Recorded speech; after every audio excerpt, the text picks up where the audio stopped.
Hello everyone, I'm Senor Siete here at the 7 Wrestling News Desk with our 100% accurate-ish predictions for WWE Backlash. Backlash, which was originally known as Backlash, but then became WrestleMania Backlash and then paired back to just plain old Backlash.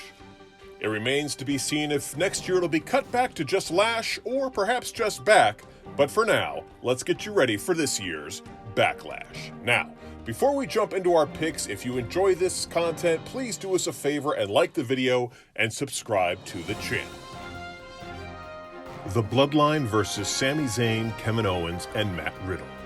Let's start off with one of the big ones, the Bloodline facing the unified tag team champion Sami Zayn and Kevin Owens, and the man who puts the bro in RK Bro, Matt Riddle.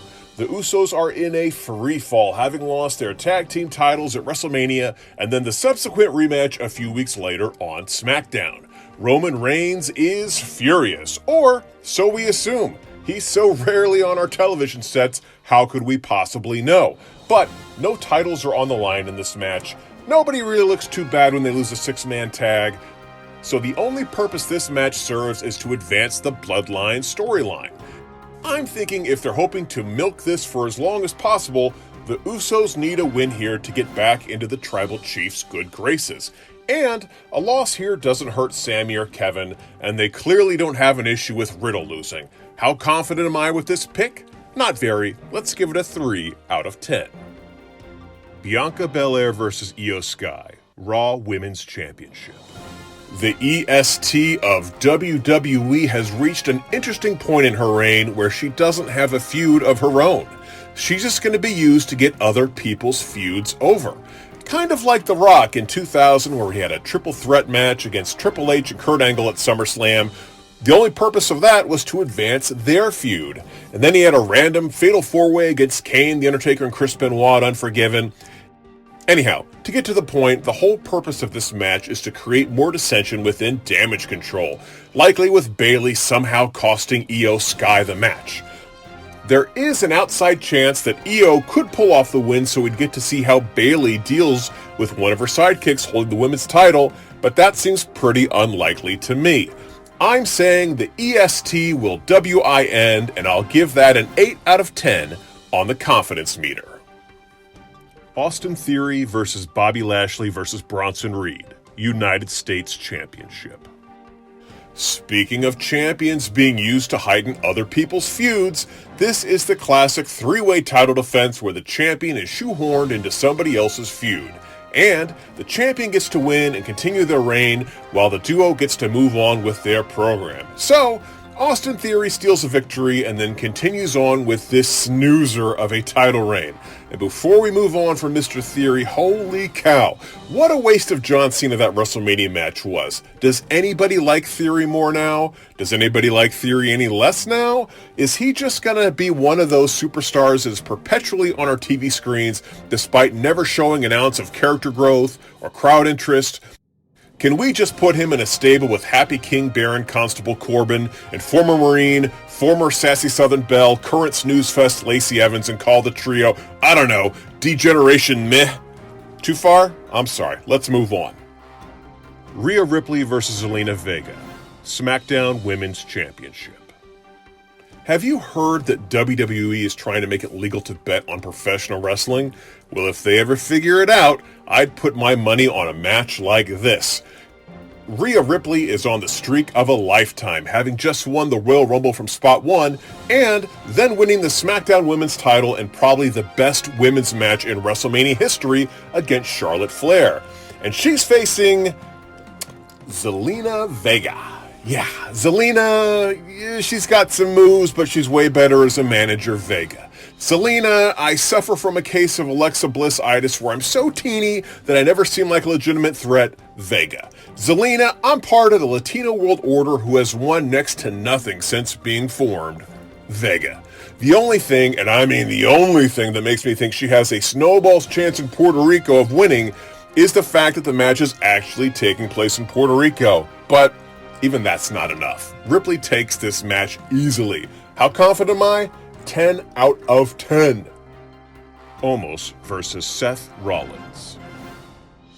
Now, this one is actually really interesting. It was signed out of nowhere with no prior contact between the two, and Seth Rollins is definitely going to be the first WWE newly whatever world champion. Oh, I'm sorry, did we gloss over that point? Here's the thing. Crafting a new world title out of nowhere is always fraught with controversy. In this case, when there's been a dominant champion such as Roman Reigns, that title is going to look second best by comparison. They can't put it on Cody Rhodes. Reigns beat him at WrestleMania. Kevin Owens lost at the Royal Rumble. Drew McIntyre, Matt Riddle, Brock Lesnar, Finn Balor all have taken losses to the Tribal Chief. In fact, the only person who has a victory over Roman Reigns during his Roman reign of terror is Seth Rollins. Sure, it was by disqualification, but a win is a win. He's the only person with a legitimate claim to being better than the head of the table. So, he needs to win the new shiny at Night of Clash of the Champions, which means in the time leading up to that tournament, Rollins can take losses to lead to future title challengers. Similar to Randy Savage losing to Ted DiBiase on the Saturday night's main event before his WrestleMania 4 victory. Is that what's happening here? I wouldn't bet against it. But I wouldn't bet for it either. I'm giving an Omos victory a 4 out of 10 on my confidence meter.